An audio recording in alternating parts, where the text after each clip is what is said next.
What's up, everybody? Thanks for clicking this video. Thanks for tuning into my channel. My name is Simon Hill, Black American from Louisiana, coming to you live from Budapest, Hungary. Today is February 4th, 2026, exactly 5:01 p.m. where I'm at right now. And we are continuing our 18th book in our Books React series. This is episode 5 of Huey P. Newton's memoir, autobiography, Revolutionary Suicide.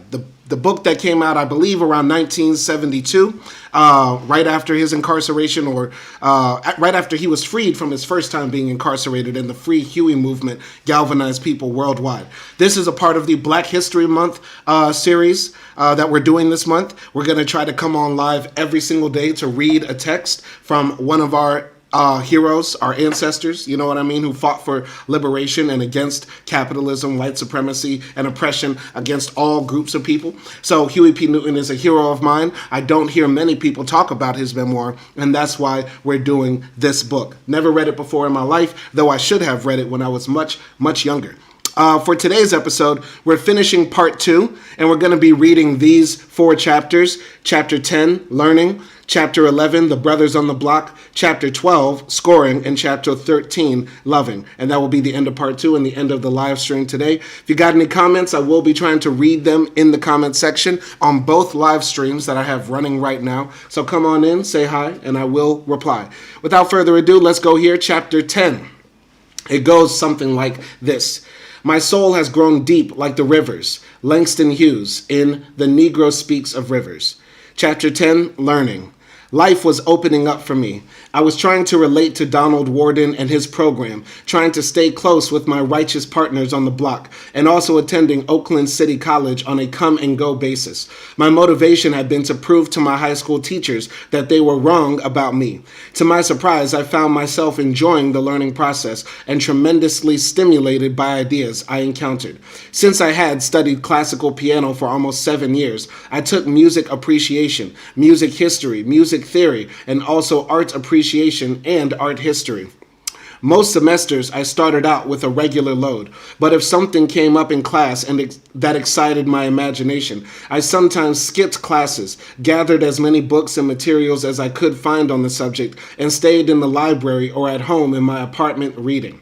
While studying psychology, for example, I became fascinated with the principles of stimulus response and the biological behaviorism of John B. Watson. I read a number of books on the subject, works by B.F. Skinner and Pavlov, and read about their studies and theories of personality and human development. By the time I was satiated with stimulus response or whatever, the class had moved on to another unit that was of no interest to me. Now, if you know, our previous book on Book to React was reading the history of psychology, and Huey P. Newton is a better student than me because I have no fascination, no adoration, no desire to continue studying psychology. My least favorite topic, hands down, hands down. Let's continue here. So, philosophy was another favorite subject. I still remember some of the issues raised in logic class 13 years ago. Such points as the difference between lexical and stipulative definitions I use in discussions today. Even now, I find it difficult to enter into a dialogue on philosophy or Black Panther ideology until there is agreement on basic definitions. This presents problems when I speak on college campuses. I try to lead an audience into rational and logical discussions, but many students are looking for rhetoric and phrase-mongering. They either do not want to learn or they do not believe that I can think. Interesting. All right. So shout out to Game Changer 5450. Shout out to Game Changer joining the live stream chat. We're out here reading Revolutionary Suicide by Huey P. Newton, the founder of the Black Panthers. Hopefully you enjoyed the text. If you got any comments about anything that he's saying here, I would love to know what you have to say. And as far as philosophy, you know, Huey P. Newton and I have a lot in common in that I love philosophy much more than I love psychology or many of the other branches of the humanities or social sciences. Philosophy is ill. So I'm going to continue here. Huey P. Newton says, I was also impressed with A.J. Ayer's logical positivism, particularly his distinction between 3 kinds of statements: the analytical statement, the synthetic statement, and statements of assumption. These ideas have helped me to develop my own thinking and ideology. Ayer once stated, "Nothing can be real if it cannot be conceptualized, articulated, and shared." That notion stuck with me and became very important when I began to use the ideological method of dialectical materialism as a worldview. The ideology of the Black Panthers stands on that premise and proceeds on that basis to conceptualize, articulate, and share. Some key aspects of Black Panther ideology and rhetoric, like all power to the people and the concept pig, developed out of that. They were not haphazardly introduced into our thinking or vocabulary. While studying philosophy, I realized that I had been moving for some time toward existentialism. I read Camus, Sartre, and Kierkegaard and saw that their teachings were similar to lessons I had learned from the book of Ecclesiastes in the Bible. Actually, the preacher was the first existentialist. All things come alike to all. There is one event to the righteous and to the wicked, to the good and to the clean, and to the unclean, to him that sacrificeth, and to him that sacrificeth not, as is the good, so is the sinner, and he that sweareth, as he that feareth an oath. This and evil among all things that are done under the sun, that there is one event unto all. Yea, also the heart of the sons of men is full of evil, and madness is in their hearts while they live, and after that they go to the dead. For to him that is joined to all the living there is hope, for a living dog is better than a dead lion. I returned and saw under the sun that the race is not to the swift, nor the battle to the strong, neither yet bread to the wise, nor yet riches to men of understanding, nor yet favor to men of skill, but time and chance happeneth to them all. Very powerful. I mean, that's from the Bible, and I'm not a Christian, but I can appreciate good prose, and that's beautiful prose. And essentially what that text I'm contextualizing is that, life is sort of, it's out of our control. There are things that are moving around us that we can't control. And, you might think because of your skill, your intelligence, your bravery, your strength, that you're better than others, but that's not the way it works, right? We're sort of just left to as leaves in the wind. You know what I mean? So continuing here, Huey P. Newton says, "From then on, I began to engage friends in existentialist discussions. If a brother was hungry, I would say that it is all the same whether you are hungry or full, whether you are cold or warm. It is all the same. They really thought I was crazy. Then I began living like an existentialist, hitchhiking to Los Angeles and back, walking into the class dirty, without shoes, and sometimes soaked to the skin from the rain. It was all the same to me. One way or another, I kept my reputation going. All the time I was on the streets, I read Ecclesiastes at least once a month, until I was sentenced to the penitentiary, where they refused me all reading material. I was still questioning. Although college work did not give me answers as such, I was beginning to comprehend human beings and the universe, to feel I could develop answers that suited my own experience and my knowledge of the world. Then, too, I was convincing myself that they had been wrong about me in public schools. When that teacher told me to write business on the board, she wanted to show the class that I was stupid. When they discouraged me from going to college, it was because they thought I was stupid. As a matter of fact, some of my college teachers thought I was stupid too, because I never did well on those silly little tests they gave us. One psychology teacher told me that I scored at the level of a dull normal on an IQ test. Since I really liked this teacher, that hurt me badly. Then he gave another test, which he said indicated that I was intelligent. Only I knew what was happening inside of me. Only I knew what was happening between me and those books up in my apartment. I was learning and learning well. I could think, I could read, and I could retain the most difficult ideas.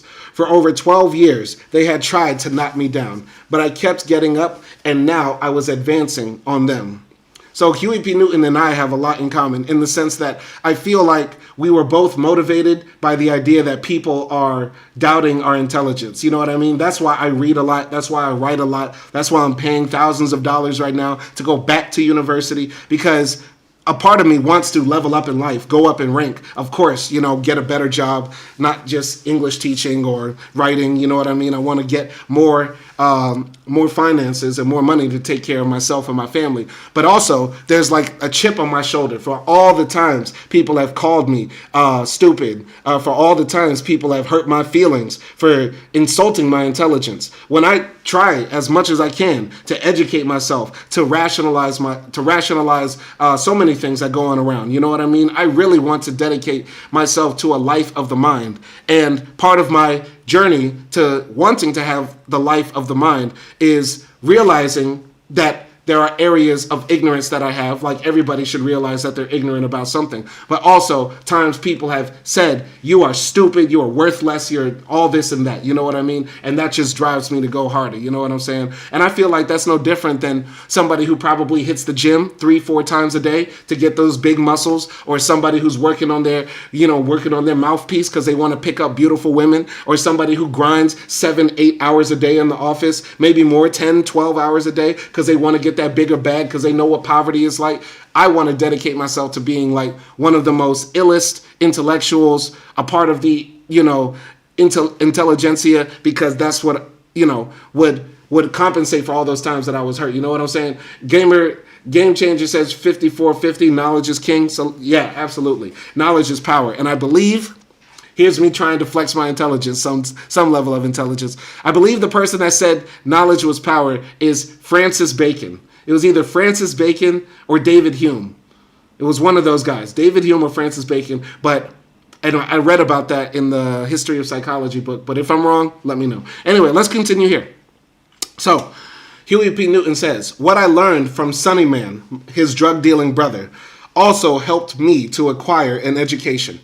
I was free to pursue my education in my own style because I could support myself with activities on the block. Most important, I did not have to work. I ran gambling sessions at my apartment, serving as the house man. This meant that I set up the games, cards or craps for everybody else to participate in, and then took a cut of the winnings.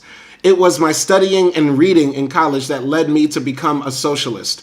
The transformation from a nationalist to a socialist was a slow one, although I was around a lot of Marxists. I even attended a few meetings of the Progressive Labor Party, but nothing was happening there. Just a lot of talk and dogmatism, unrelated to the world I knew. I supported Castro all the way. I even accepted an invitation to visit Cuba and recruited others for the trip, but I never made it. When I presented my solutions to the problems of black people, or when I expressed my philosophy, people said, well, isn't that socialism? Some of them were using the socialist label to put me down, but I figured that if this was socialism, then socialism must be a correct view. So I read more of the books, works of the socialists, and began to see a strong similarity between my beliefs and theirs. My conversion was complete when I read the 4 volumes of Mao Zedong to learn more about the Chinese Revolution. It was my life plus independent reading that made me a socialist, nothing else. I think a lot of people, especially in America, we get hit with this demonism of communism, socialism, because of the propaganda that we're around, right? The same way a Zionist in Israel is fed constant propaganda about how the Arabs are savages, this, that, and the third, right? So yeah, we're bombarded with this messaging, but if people actually read or were informed about what communism or socialism is, or even just had an analysis of capitalism, I believe we would probably end up in a better situation with more people waking up to class consciousness. But let's continue here. Huey P. Newton says in his book, I became convinced of the benefits of collectivism and a collectivist ideology. I also saw the link between racism and the economics of capitalism. Although, despite the link, I recognized that it was necessary to separate the concepts and analyzing the general situation. In psychological terms, racism could continue to exist even after the economic problems that had created racism had been resolved. Absolutely true. We are not saying that once we, kidnap all the capitalists and abolish, private ownership of the means of production, that somehow racism will be solved. No, it would help a lot, but there are still issues at hand as a part of the human spirit. You know what I'm saying? So continuing here. Huey P. Newton says, never convinced that destroying capitalism would automatically destroy racism, I felt, however, that we could not destroy racism without wiping out its economic foundation. It was necessary to think much more creatively and independently about these complex interconnections. Even though I liked my lectures and the discussions, I did not identify with the lifestyle on campus. As soon as I finished my classes, I would go down to the block, sometimes to Sacramento Street in Berkeley or over into the West or East Oakland, and drink wine, gamble, and fight. More than once I came from the block to class dead drunk. I never minded being drunk in class because the ideas were more intoxicating. But I had instructors who hated having anyone go to the bathroom while they were lecturing. It disturbed them. But when you are full of wine, you just cannot hold your urine. College was enjoyable, largely because I was not forced to go. This made it different from high school. I could go to school or stay in my apartment and read. Some days I went to a movie or stayed on the block. I started each semester setting my own pace, which often included a trip to Mexico or to jail or dropping out, and all along I learned a great deal. I gotta say, when I was about 16, I spent a few weeks in the Bay Area going to Berkeley University for like this college credit, high school program and stuff like that.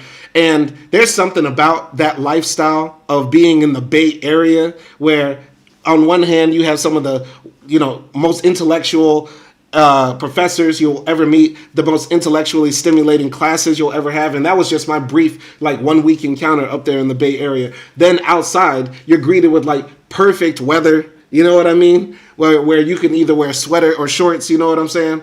And then you also have beautiful greenery, natural landscapes, you know what I'm saying? And then you have homeless crackheads up in People's Park beating your ass in chess and breaking, Foucault down to you.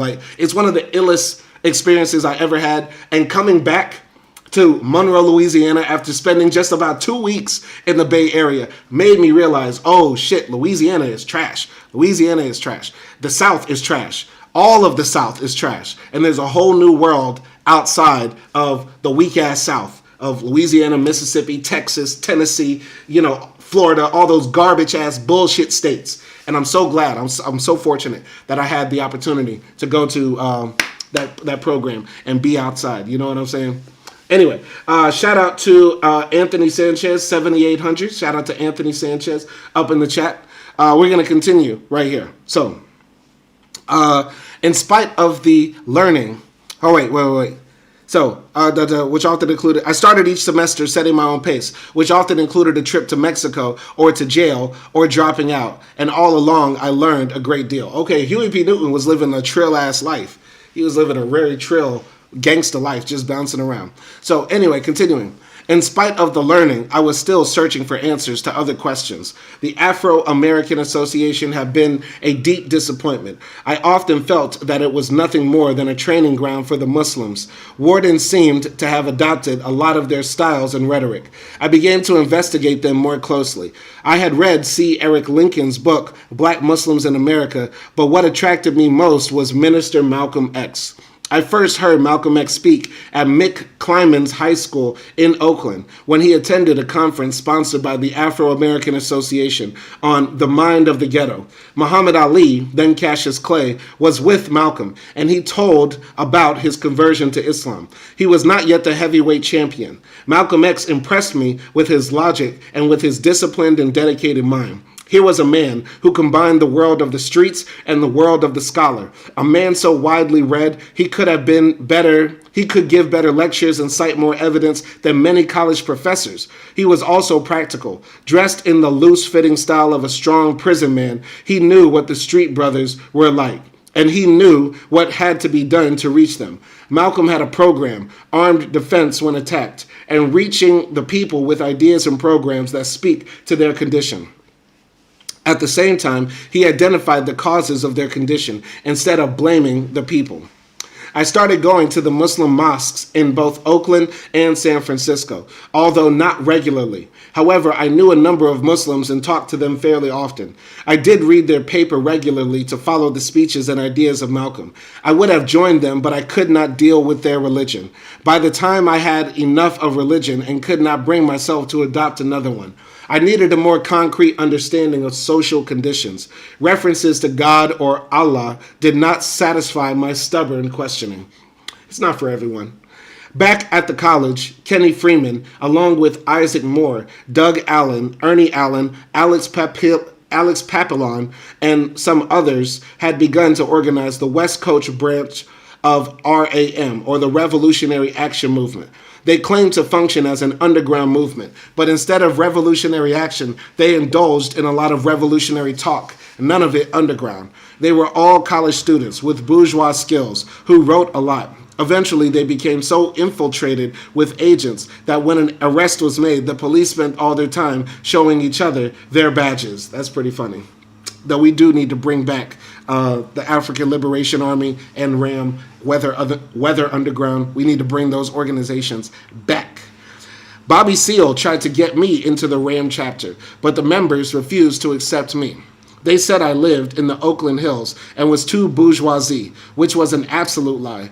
All my life, I have lived in the flatlands. Actually, I think I threatened them because I could use my head, but could also get down like the Street Brothers. They claimed to be dedicated to the armed overthrow of the government, when in reality, most of them were headed for professional occupations within the system. Freeman and the other RAM members eventually excluded Bobby because he lacked bourgeoisie skills.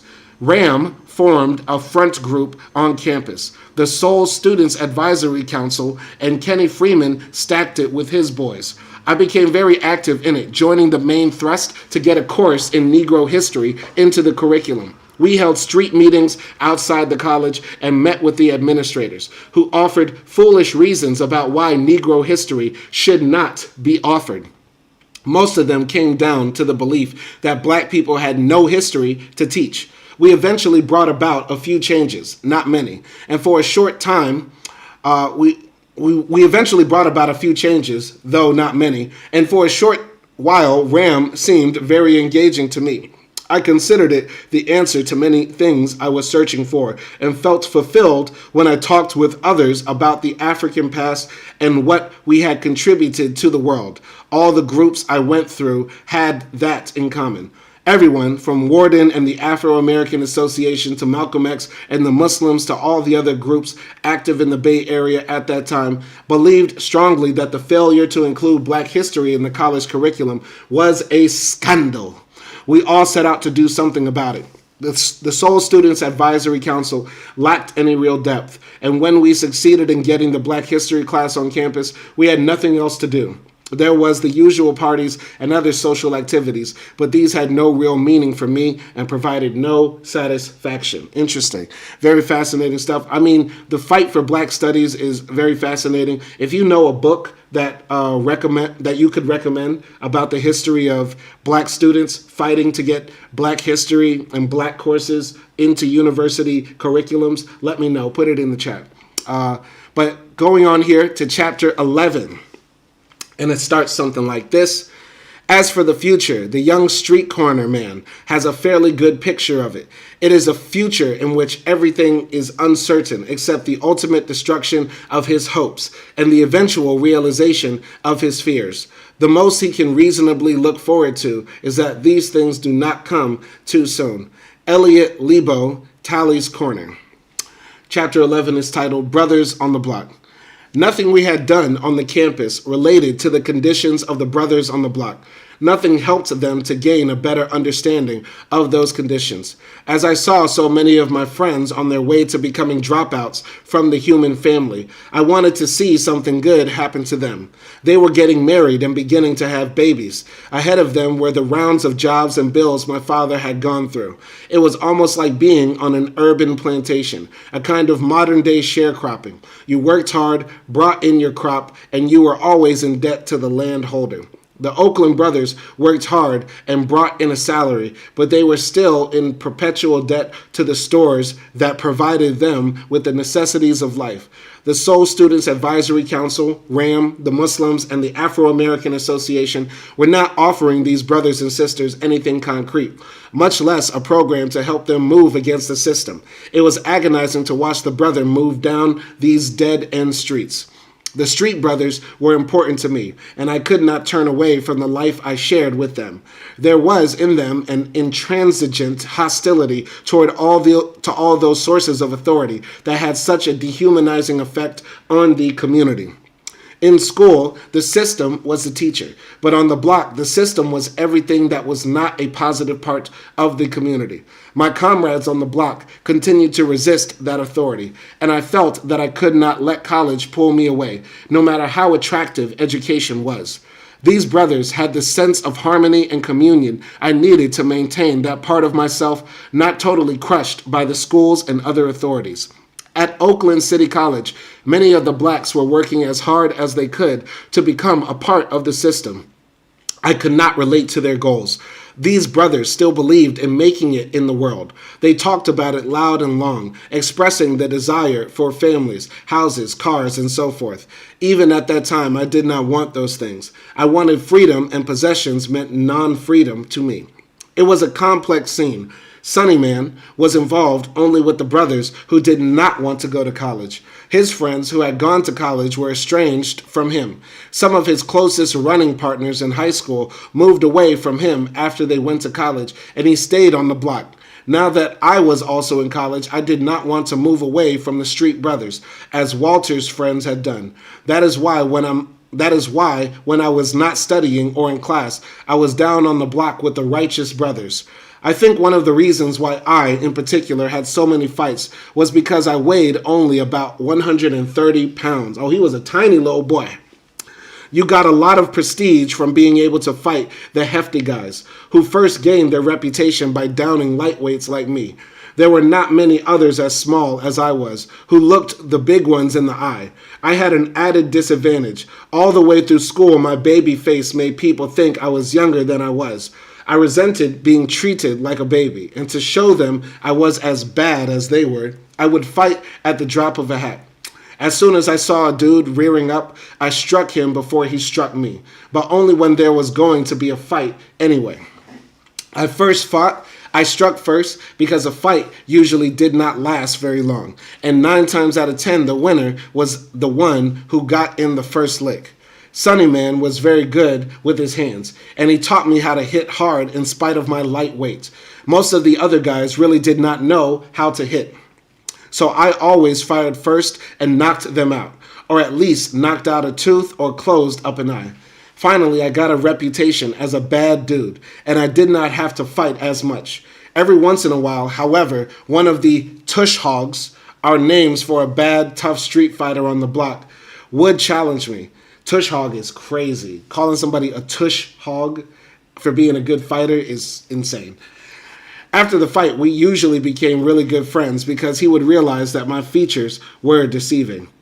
I wonder what would happen if Huey P was around during like the hip hop era. You know, when brothers were like battling each other, breakdancing on each other, you know what I mean? Popping and locking on that ass. I don't know. I mean, they were still fighting in the hip hop era, and the hip hop era is also the shooting era. You know what I'm saying? But I wonder if Huey P had came up during the hip-hop era or the podcasting era. Would society be totally different? Will we not have the Black Panthers? Will we have the Black Panther posse? Well, welcome back to the Black Panther podcast. It's your host, Huey P, the trillist on the MIC. You know what I mean? Like some shit like that. I don't know. Continuing here. Sometimes I go into teaching on the block, reciting poetry or starting dialogues about philosophical ideas. I talk to the brothers about things that Hume, Pierce, Locke, or William James had said, and in that way I retained ideas and sometimes resolved problems in my own mind. These thinkers had used the scientific method by applying their ideas to particular formulas. They excluded those things that did not fit into the formulas. I explained this to the brothers, and we talked about such questions as the existence of God, self-determination, and free will. I would ask them, do you have free will? Yes, they replied. Do you believe in God? Yes. Is your God all-powerful? Yes. Is he omniscient? Yes. Therefore, I told them their all-powerful God knew everything before it happened. If so, I would ask, how can you say that you have free will when he knows what you are going to do before you do it? You are predestined to do what you do. If not, then your God has lied, or he has made a mistake. And you have already said that your God cannot lie or make a mistake. These dilemmas led to arguments that lasted all day, over a fifth of wine. They cleared my thinking, even though I sometimes went to school drunk. Some of the brothers thought I was a pedant, putting them down. Fights started occasionally over an imaginary insult, especially with newcomers to the group, who did not know me or my relationship to the brothers. I liked talking about ideas, and street brothers were the ones I wanted to be with at that time, because I liked the things we were doing, standing on the corner, meeting people, watching the women, and relating to those who struggled for survival on the block. Rap sessions like this took place all over, in cars parked in front of the liquor store in Sacramento Street near Ashby and Berkeley, outside places where parties were being held, and sometimes inside. Man, there's so much of Huey P's story that relates to me, because when I was in high school, I was arguing with people about the existence of God, and mostly it was all about God, though I had other, philosophical or theological ideas in my mind, you know what I'm saying? But it was mostly about religion, because I grew up in the fucking Bible Belt, where everybody is just brain dead, and all they do is just think, well, Jesus woke me up, so Jesus must be real. You know what I mean? Stupid shit like that. So I had to contend with that all through high school. And I remember also being in college in them dorm rooms, going off, hard debates. A lot of hip-hop debates, but also a lot of social, cultural, political debates too. So continuing here. I told them about the allegory of the cave from Plato's Republic, and they enjoyed it. We called it the story of the cave prisoners. In the cave allegory, Plato describes the plight of the prisoners in a cave who receive their impression of the outside world from the shadows projected on the wall by the fire at the mouth of the cave. One of the prisoners is freed and gets a view of the outside world, objective reality. He returns to the cave to tell the others that the scenes they observe on the wall are not reality, but only a distorted reflection of it. The prisoners tell the liberated man he is crazy and he cannot convince them. He tried to take one of them outside, but the prisoner is terrified at the thought of facing something new. When he is dragged outside the cave anyway, he sees the sun and is blinded by it. The allegory seemed very appropriate to our own situation in society. We too were in prison and needed to be liberated in order to distinguish between truth and the falsehoods imposed on us. The dudes on the block still thought I was out of sight and sometimes just plain crazy. One of the reasons for the crazy label was because I always did the unexpected, a valuable practice in keeping your adversary off balance. If I knew that some guys wanted to jump on me, I would go where they hung out, just show up by myself and challenge them right on the spot. Many times they were too shocked to do much about it. The street philosophy also crept into my academic work. The brothers were hostile toward the police because they were always brutalizing and intimidating us. So I began to study police science in school to learn more about the thinking of police and how to outmaneuver them. I learned how they conducted investigations. I also began to study law. My mother had always urged me to do this, even in high school, because I was good at arguing points, and she thought I would be a good lawyer. I studied law first at City College and later at San Francisco Law School in San Francisco. Not so much to become a lawyer, but to be able to deal with the police. I was doing the unexpected. One day in 1965, as I was walking across Grove Street to the college, I saw a white man sideswipe a brother's car. A motorcycle cop came up and the two drivers entered into an argument over who was wrong. The cop was about to write a ticket for the brother. I had been standing there with the other people watching this incident and waked over. Sorry, there's a typo here. It says waked. And I walked over to the white man and told him that he was wrong. Angry at this, the cop told me to be quiet because I was not involved. I came back at him and told him that I was involved because I knew how he treated people on the block. The fact that he had a gun, I said, did not give him the right to intimidate me. The gun did not mean anything because the people were going to get guns of their own and take away the guns of the police. Okay, Huey was out there spitting. He was out there going crazy. He told that cop, I saw you sideswipe that car. Don't think because you got that gun and a badge that you a big gangster. You know what I'm saying? Like Webby and Boosie said, without that badge, you a bitch and a half. Fuck the police, for real. Anyway. I ran these things down to him in front of all the people, said Huey P. Newton. This was the first time I stood a policeman down. So the early formations of the Black Panther ideology, aesthetic, attitude, Black Panthers were famous for going toe-to-toe with the police, arguing with the police with the law books in their hands and everything like that. We're on chapter 12. Let's see how long chapter 12 is, because I actually just realized I have a class. I have an English class that I have to teach. So we might have to stop at one of the chapters. Chapter 12 is pretty long. I don't know if I'll be able to finish all of it. Let's try. Let's see if I can knock it out in, let's say, 15 minutes or so. So chapter 12. What is property? Property is theft. That was said by Pierre-Joseph Proudhon in 1840. And the brigand is the true and only revolutionary. This was said by Bakunin in 1870. So chapter 12 is titled Scoring. I first studied law to become a better burglar, figuring I might get busted at any time and wanting to be ready when it happened. I bought some books on criminal law and burglary and felony and looked up as much as possible. I tried to find out what kind of evidence they needed, what things were actually considered violations of the law, what the loopholes were, and what you could do to avoid being charged at all. They had a law for everything. I studied the California Penal Code and books like California Criminal Evidence and California Criminal Law by Frick and Alarcon, concentrating on those areas that were somewhat vague. The California Penal Code says that any law which is vague to the ordinary citizen, the average reasonable man who lives in California and who is exposed to the state's rules, regulations, and culture, does not qualify as a statute, which is very broad. Later on, law enforcement courses helped me to know how to deal with the police. Before I took criminal evidence in school, I had no idea what my rights really were. I did not know, for instance, that police can be arrested. Let's tell that to the Democrats right now who are scared of arresting ICE. I repeat, Huey P. Newton says, I did not know, for instance, that police can be arrested. My studying helped because every time I got arrested, I was released with no charge. Until I went to prison for something I was innocent of, I had no convictions against me. Yet I had done a little of everything. The court would convict you if it could, but if you knew the law and were articulate, then the judges figured you were not too bad because your very manner of speaking indicated that you had been indoctrinated into their way of thinking.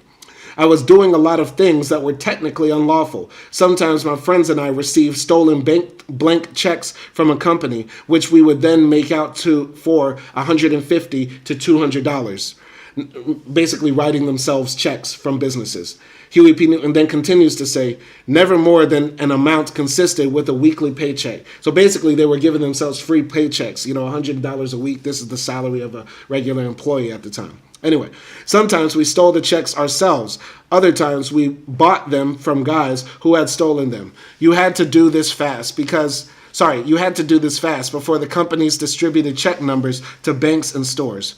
We burglarized homes in the Oakland and Berkeley Hills in broad daylight. Sometimes we borrowed a pickup truck and put a lawnmower or garden tools in it. Then we drove up to a house that appeared empty and rang the bell. If no one answered, we rolled the lawnmower around to the back, as if we planned to cut the grass and trim the hedges. Then swiftly we broke into the house and took what we wanted. Flocking. Meet the flockers. Often I went car prowling by myself. I would walk the streets until I saw a good prospect, then break into the car and take what was on the seat or in the glove compartment. Many people left their cars unlocked, which made it easier. We scored best, however, with the credit game or short change games. We stole or bought stolen credit cards and then purchased as much as possible with them before their numbers were distributed. You could either sell the booty or use it yourself. A very profitable credit game went like this. We would pay $20 or $30 to someone who owned a small business to say that we had worked for him 5 years or so. This established a work record good enough for credit in one of the big stores. Then we would charge about $150 worth of merchandise and pay $20 down. Of course, we used an assumed name and a phony address, but we let them check the address because we gave them a location and telephone number where one of our friends lived. We made payments for a couple of months. Then we would charge over the $150 limit. If you were making payments, they raised your credit. We would buy a big order and then stop making payments. If they called our place of work, they were told we had just quit. If they called our alleged address, they learned we had moved over a month ago. The store was left hanging. They did not really lose because they were actually robbing the community blind. They just wrote off the amount and continued their robbing. The lesson: you can survive through petty crime and hurt those who hurt you. Gangster.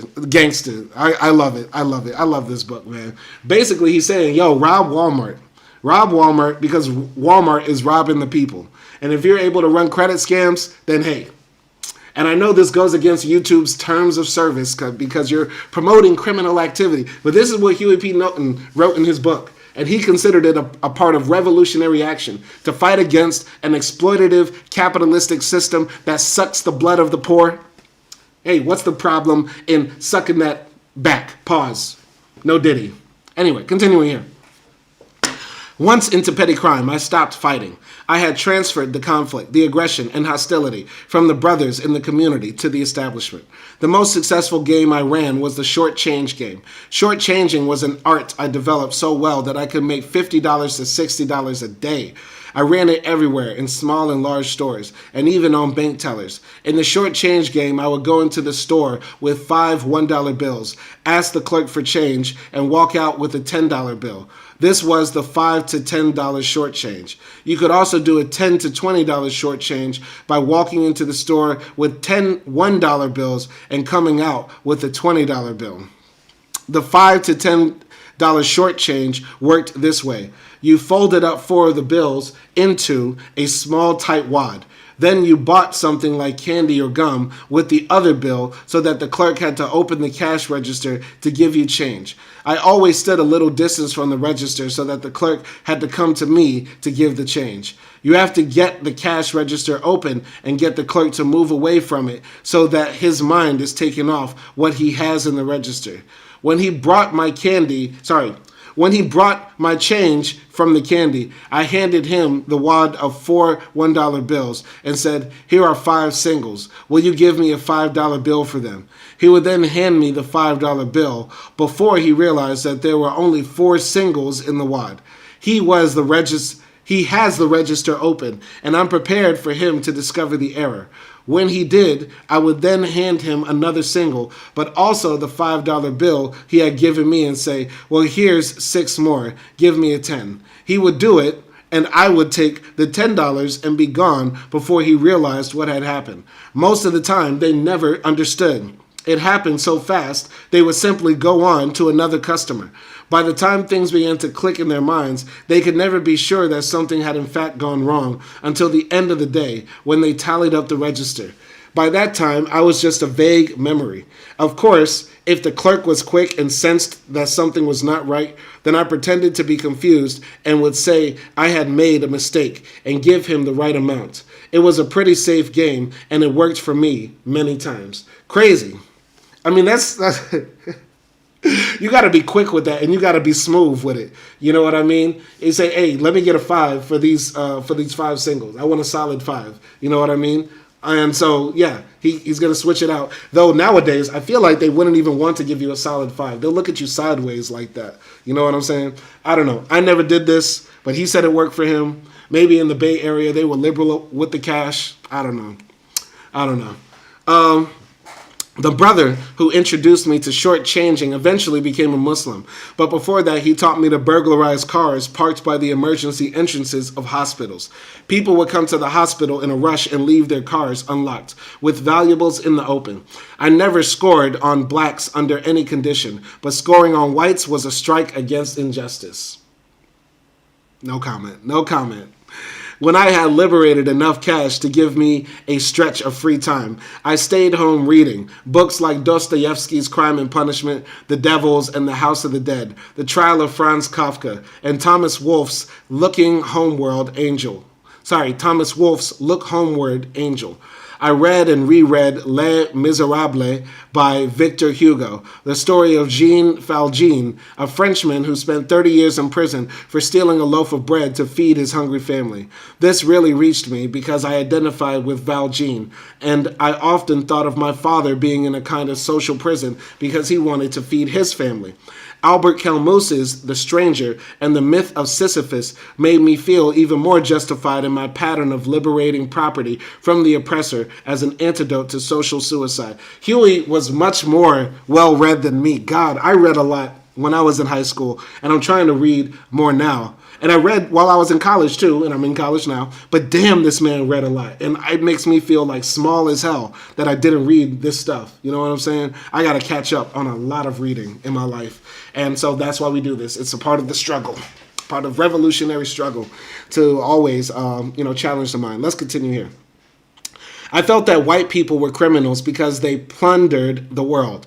It was more, however, than a simple anti-white feeling because I never wanted to hurt poor whites, even though I had met some in school who called me the N-word and other names. I fought them, but I never took their lunches or money because I knew that they had nothing to start with. With those who had money, it was a different story. I still equated having money with whiteness, and to take what was mine, and what the white criminals called theirs gave me a feeling of real freedom. Taking what the white criminals called theirs gave me a real freedom, he says.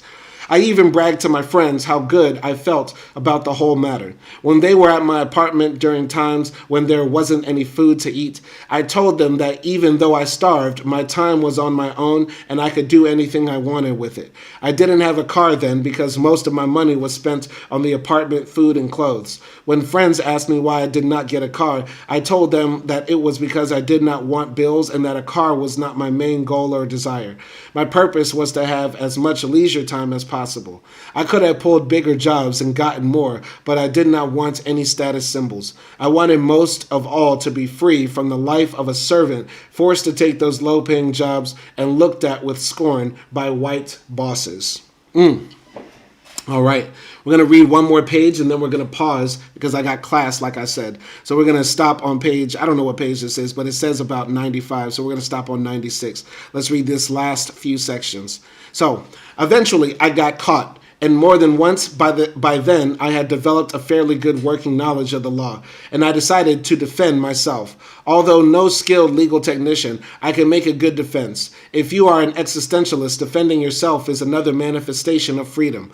When you are brought into the courts of the establishment, you can show your contempt for them. Most defendants want to get high-priced counsel or use the state to speak for them through the public defender. If you speak for yourself, you can say exactly what you want, or at least not say what you do want to. If you speak for yourself, you can say exactly what you want, or at least not say what you do not want to. Or you can laugh at them. As Elaine Brown, a member of the Black Panther Party, says in her song, The End of Silence, you laugh at laws passed by a silly lot that tells you to give thanks for what you've already got. The laws exist to defend those who possess property. They protect the possessors who should share but who do not. By defending myself, I showed my contempt for that structure. It gave me a real pleasure to defend myself. I never thought in terms of conviction or acquittal, although it was an added treat to escape their net. But even a conviction would not have dismayed me, because at least I had the opportunity to laugh at them and show my contempt. They would not see that I was not intimidated enough to raise the money to get counsel, money that I did not have in the first place, or to accept a public defender. I especially liked traffic violations. For a while, I paid a lot of traffic tickets. When I became my own defender, I never paid another one.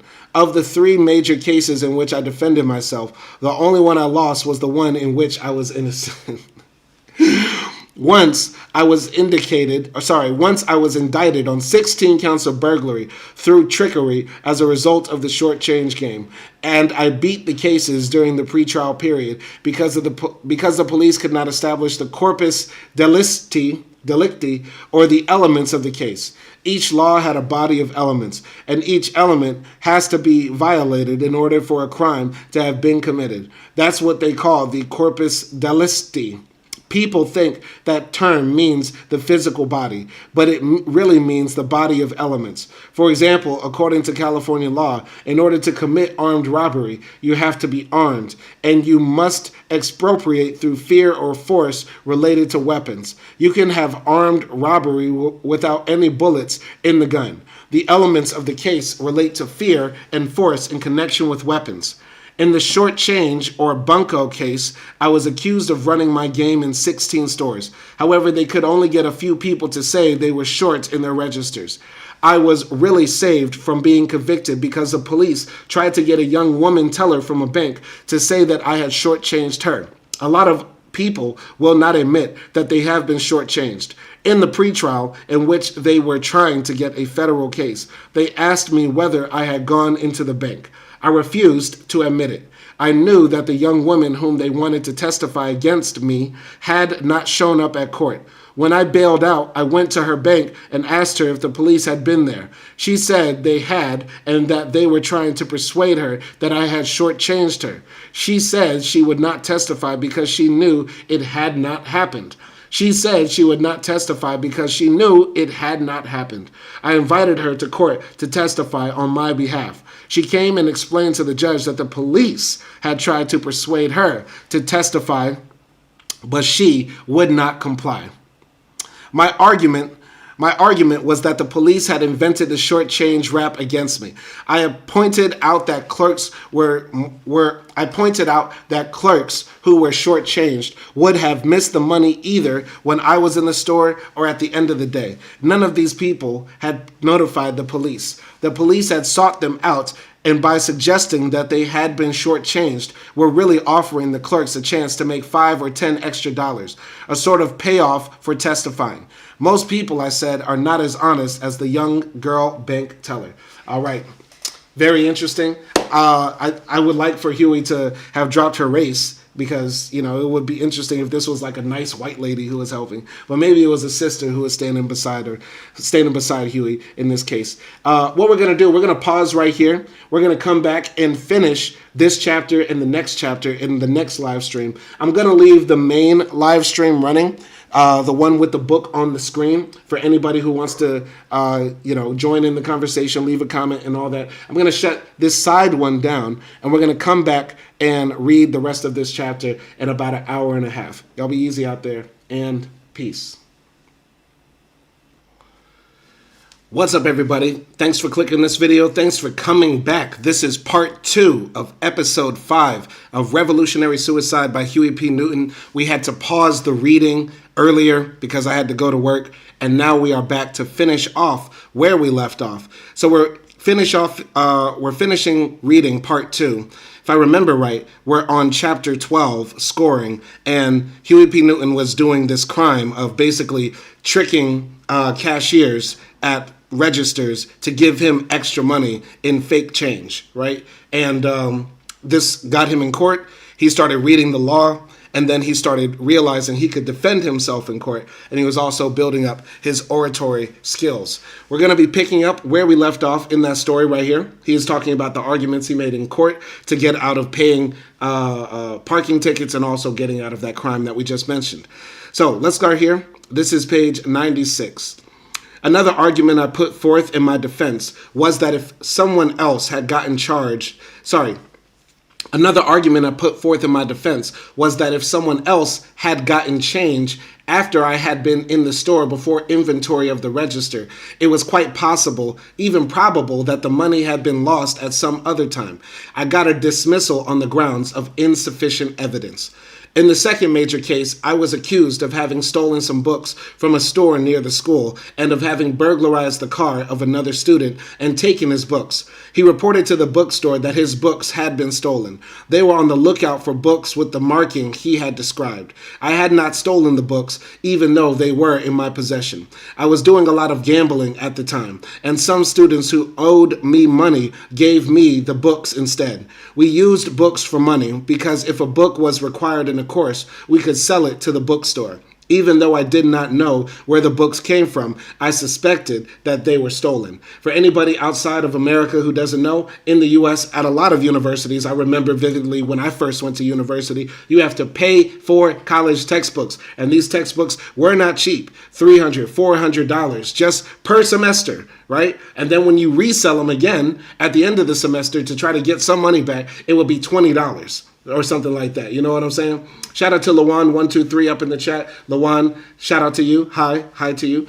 And Another thing I'm getting from this book, Revolutionary Suicide by Huey P. Newton, is that, this system is upside down. It's backwards. It robs from the poor to give to the rich. That's how the society is set up. And so in Huey's case, he's saying, listen, I'm just outside. I'm going to keep on robbing and stealing and taking from a society that robs us every single day. I find this to be powerful and revolutionary. Let's continue here. So Huey P. Newton says, I figured there was about $60 worth of books in the stack. When I needed money, I sent my cousin to the bookstore to cash them in. The bookstore took them away from her, claiming that they were stolen. They would not give her any money, nor would they return the books. I went down to the store and told them they could not confiscate my books without due process of law. They knew I was a student at the college and that they could call the police on me anytime they wanted. I told them that either they returned the books right then, or I would take as many books as I thought would equal the amount they had stolen from me. They gave me the books and I went on to class. Very powerful once again. Shout out to Luan once again. He says they speak Portuguese. Well, bon tarde, I guess, or obrigado, oi, whatever, right? King Tyler 1 says, good morning. It's good evening for me out here in Budapest, Hungary. So good evening to you. And Luan again says hi. Shout out to Luan and everybody else up in the live stream chat. Make sure you subscribe to this channel. Continuing. Apparently, the bookstore notified the dean of students, who called the police. While I was in class, the Oakland police came and escorted me with the books to the campus police, who took me to the dean's office. No one could arrest me because there was no warrant. The bookstore wanted to wait until the man who had reported the books stolen returned from the army to identify them. So they took me to the dean's office, and the dean said he would give me a receipt, keeping the books until the owner came back. I told him that he would not give me a receipt because they were my books and he could not confiscate my property without due process of law. To do so would be a violation of my constitutional rights. I added, furthermore, if you try to confiscate my property, I will ask the police over there to have you arrested. The police stood looking stupid, not knowing what to do. The dean said the man would not be back for about a week, but he wanted the books. I took the books off his desk and said, I'm enrolled here, and when you want to talk to me, I'll be around. Then I walked out of the office. They did not know how to deal with a poor, oppressed black man who knew their law and had dignity. That's a powerful situation to be in. You know what I mean? Because Huey P. Newton in this case is poor.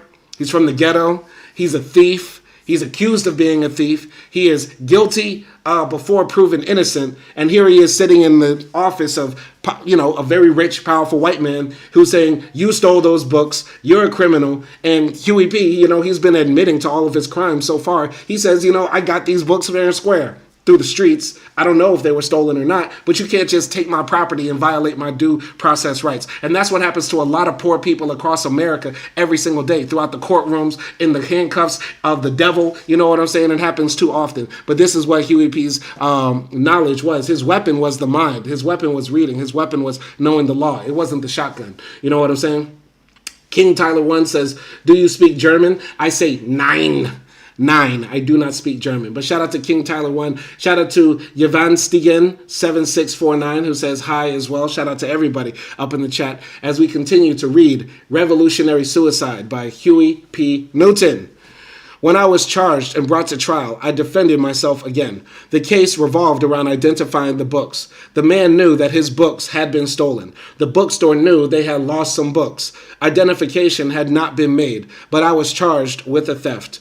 I had stashed the books away so that nobody could locate them, and when I came to court, I left them behind. They brought me to trial without any factual evidence against me, and I beat the case with the evidence I conducted, particularly my cross-examination. The woman who owned the bookstore took the stand. The previous year, on Christmas Eve, she had invited me to her home, and I had seen her off and on after that. When I was unwilling to continue a relationship with her, she became angry. I wanted to bring this out, but when I began this line of questioning, the judge was outraged and stopped it. By this time, however, she had broken down in tears on the stand, and it was apparent to the jury by the questions I asked and her reaction to them that she had personal reasons for testifying against me. Okay, Huey up there just doing the most. When the dean testified, I really went to work. Although no books were entered into evidence, he said that I had in my possession some books identical to those on the list the day the police brought me to his office. I asked him, well, if the police were right there, why didn't you put me under arrest? He said I wasn't sure of my rights. This was the opening I needed. I said, you mean to say that I attend your school and you're teaching me my rights without even knowing your own? You're giving me knowledge and you don't know your basic civil rights? Then I turned to the jury and argued that this was strange indeed. The judge was furious and almost cited me for contempt of court. I was in contempt, all right, and not only of the court. I was contemptuous of the whole system of exploitation, which I was coming to understand better and better. I knew what the jury was thinking, and when the dean said that he did not know his rights, I used his ignorance to my advantage. People automatically think, you mean you're a college professor and you don't know something that basic and simple?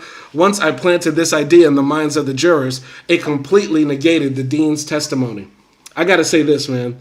This is so ill, because they leave this part out whenever they talk about Huey P. Newton's story. The way Huey P. Newton exists in the minds of people that study revolutionaries or study black nationalism, black power movements, whatever it may be, they just think Huey P. appeared out of nowhere after putting on a leather coat and a black beret, met up with Bobby Seale after reading one page of Mao Zedong and said, we're the Black Panther Party and we're here to kill crack-ass crackers and racist police. That's the way they make it seem, like when they tell the story of the Black Panthers. But they leave this whole part out, that Huey P. Newton literally went to trial as his own lawyer, as a young 20-year-old man or so, and was out here arguing with the judge, with the prosecutors, with the people that were testifying against him. Think about that, man.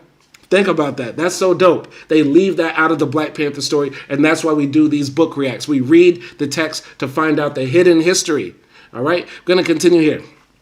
So, I told the jury that I collected books, which I did, traded, and sold them, and that I had some volumes similar to those named in the indictment, same names, authors, and so forth. When they wanted to view the books, I asked the judge if I could go home and get them. The judge said that he could not stop a trial in the middle. It was a misdemeanor case, to let me go home. My strategy worked, however, and I ended up with a hung jury. All right. King Tyler says, you like Star Wars? Of course. I love Star Wars. May the Force be with you. Anyway. So my strategy worked, however, and I ended up with a hung jury. So he beat the case. All right.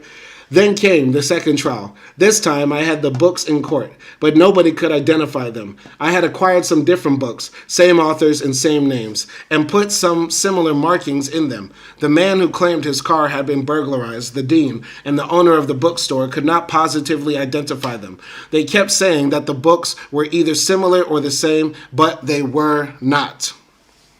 But they were not sure if they were the same.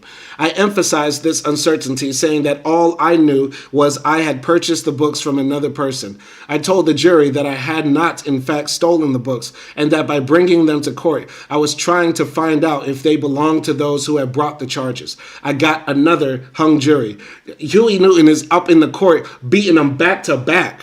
You know what I'm saying? This is gangster. This is some gangster shit. He was outside knocking niggas upside the head in the streets, and now he's in the courtroom knocking the white man with their own laws. Gangster shit. You gotta love it. You gotta love it. Anyway, they tried me a third time with the same result. When they brought the case up a fourth time, the judge dismissed it. Off and on, with continuances and mistrials, the case dragged over a period of 9 months. It was simple harassment, as far as I was concerned, because I had not stolen the books. They might also have been trying to test new prosecutors. I had a different one every time, every chump in Alameda County, and they still got nowhere. I looked them straight in the eye and advanced. Powerful. All right. Shout out to Shivam Wivedi. Shout out to Shivam Wivedi. All right. All right. So, continuing here. The third case came out of a party I attended with Melvin at the home of a probation officer who had gone to San Jose State College with him. Melvin had known some of the people at the party quite a while, and most of them were related to each other in some way, either by blood or by marriage. Melvin and I were outsiders. As usual, I started a discussion. A party was good or bad for me depending on whether I could start a rap session. I taught I taught that way for the Afro-American Association and recruited a lot of lumpins. Okay, two things. When he's saying rap, like, that's the old term that they used back in the day for like rapping, as in like talking, you know what I'm saying? Like, the system is corrupt, man. Brother, man, we have to come together, brother. You know what I mean? That sort of stuff. That was rapping. And lumpins is a funny term to use because it's like the lumpen proletariat, the uneducated, backwards masses, unlike the proletariat who are, a part of the industrial base, the working class, you know what I'm saying? Very funny. He just calls them lumpins. Like, Huey is mad shady in his writing style. That's crazy to call just the masses. Oh, the lumpins. Okay. Anyway, some of these sessions ended in fights. It was almost like the dozens again, although here, ideas, not mothers, were at issue. The guy who could ask the most penetrating questions and give the smartest answers capped or topped all the others. Sometimes after a guy was defeated or shot down, if he wanted to fight, I would accommodate him. It was all the same. If I could get into a good rap and a good fight too, the night was complete. Okay, man, this is revolutionary, man. This is like every real revolutionary threw hands. Let's keep it real. Every real revolutionary threw hands. From Stalin to Huey P., you got to throw hands as well as be able to debate. You know what I'm saying? I love this brother, man. I didn't realize by reading this book, I would love Huey P. more than I thought I did. You know what I'm saying? And I wish I read this book. In fact, no, I'm glad I didn't read this book when I was 16 because I would have taken it to its max. I would have took all the ideas in here to their absolute max. Anyway. At the party, while we were talking, someone called Odell Lee came up and entered the conversation. I did not know him, had only seen him dancing earlier in the evening, but I had gone to school with his wife, Margot, who was there. Odell Lee walked up and said, "You must be an Afro-American." I replied, "I don't know what you mean. Are you asking me if I am of African descent, or are you asking me if I'm a member of Donald Warden's Afro-American Association? If the latter, then I'm not. But if you're asking me if I'm of African ancestry, then I am an Afro-American, just as you are." He said some words in Chinese, and I came back in Swahili. Then he asked me, "Well, how do you know that I'm an Afro-American?" I replied, "Well, I have 20/20 vision, and I can see your hair is just as kinky as mine, and your face just as black. So I conclude that you must be exactly what I am, an Afro-American." Saying that, I turned my back and began to cut my steak. I was the only one in the room with the steak knife. All the others had plastic utensils. But since the steak was kind of tough, I had gone into the kitchen for a regular steak knife. Having made my point, my move, so to speak, I turned my back on Lee in a kind of put down. To him, it was a provocative act. Odell had a scar on his face from about the ear to just below his chin. This was a very significant point because on the block you run into plenty of guys with scars like that, which usually means that the person has seen a lot of action with knives. This is not always the case, but when you are trying to survive on the block, you learn to be hip to the cues. So I turned my back and began cutting steak with the knife I had in my right hand. He grabbed my left arm with his right and turned me around abruptly. When he did, my knife was pointed right at him in ready position. Lee said, "Don't turn your back on me when I'm talking to you." I pushed his hand off my arm. "Don't you ever put your hands on me again," I said, and turned around once more to my steak. Ordinarily, I would not have turned my back a second time because he had all the signs of a tush hog. But somehow the conditions did not add up. Most people there were professionals or training to become professionals, and this man with the scar did not seem to fit. We were not on the block, so I thought perhaps the scar meant nothing. All right, but Ayusa Elisari says hi. Shout out to Ayusa Elisari and everybody else. Join in the live stream. Let's keep the conversation going as we read Revolutionary Suicide by Huey P. Newton. Anyway, we were not on the block, so I thought perhaps the scar meant nothing.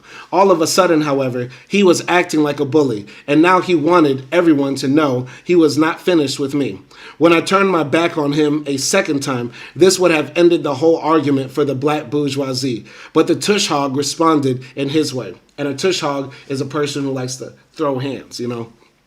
So he turned me around again, and the tempo picked up. "You must not know who you're talking to," he said, moving his left hand to his left hip pocket. I figured I had better hurry up. Since the best defense is a good offense, my steak knife was again in a ready position, instinctively. I said to him, "Don't draw a knife on me," and I thrust my knife forward, stabbing him several times before he could come up with his left hand. Damn. Damn, Huey. Damn. Huey is in there stabbing folks. Just knifed the man up. Damn.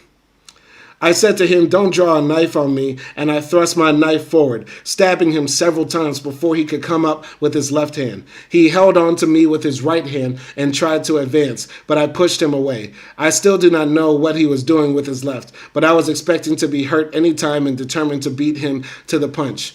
Melvin grabbed Lee's right arm and pushed him into a corner, where he fell, bleeding heavily. He got up and charged me again, and I continued to hold my knife ready.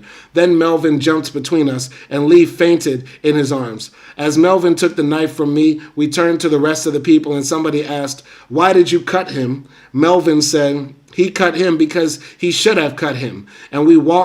And we backed out of the room. Melvin wanted me to press charges against the man, but I would never go to the police. Gangster. Just gangster. Revolutionary and gangster. About 2 weeks later, Odell Lee swore out charges against me. Okay, what a hoe. What a hoe. I don't know why he delayed so long. Perhaps because he was in the hospital for a few days. Maybe he was hesitant. He had been talking about getting me. I know, but I also heard that his wife had urged him to press charges instead. To me, he was not the kind of character who would go to the police. I saw him as a guy who would rather look for me himself and deal right there. When he sent word that he was after me, I started packing a gun. Instead, I was arrested at my house on a warrant and indicted for assault with a deadly weapon. After I pleaded not guilty, it went to a jury trial. I defended myself again. Okay, now it's getting real. Now it's getting real. I was found guilty as charged, but only because I lacked a jury of my peers. My defense was based on the grounds that I was not guilty, either by white law or by the culture of the black community. I did not deny that I stabbed Odell Lee. I admitted it. But the law says that when one sees or feels he is in imminent danger or great bodily harm or death, he may use whatever force necessary to defend himself. If he kills his assailant, the homicide is justified. This section of the California Penal Code is almost impossible for a man to defend himself unless he is part of the oppressor class. The oppressed have no chance, for people who sit on juries always think you could have picked another means of defense. They cannot see or understand the danger. A jury of my peers would have understood the situation and exonerated me, but the jurors of Alameda County come out of big houses in the hills to pass judgment on the people whom they feel threaten their peace. When these people see a scar on the face of a man on the block, they have no understanding of its symbolism. All right. Loved Lee says this. All right. Shout out to Love Lee up in the chat. OG Kick says Simon Hill keeps it trill, 100%. And shout out to Loves Lee as well.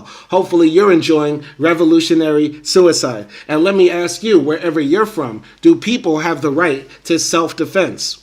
Do people have the right to take the life of a person who is threatening to take their own life? As Huey P's case, some man was trying to come up on him, was threatening him. He ended up nicking him a few times, and now he's guilty for assault with a deadly weapon in California in around mid-1960. Now, tell me, do you think that's fair? In your country, do you think that's fair? What do you think? I'm going to continue here.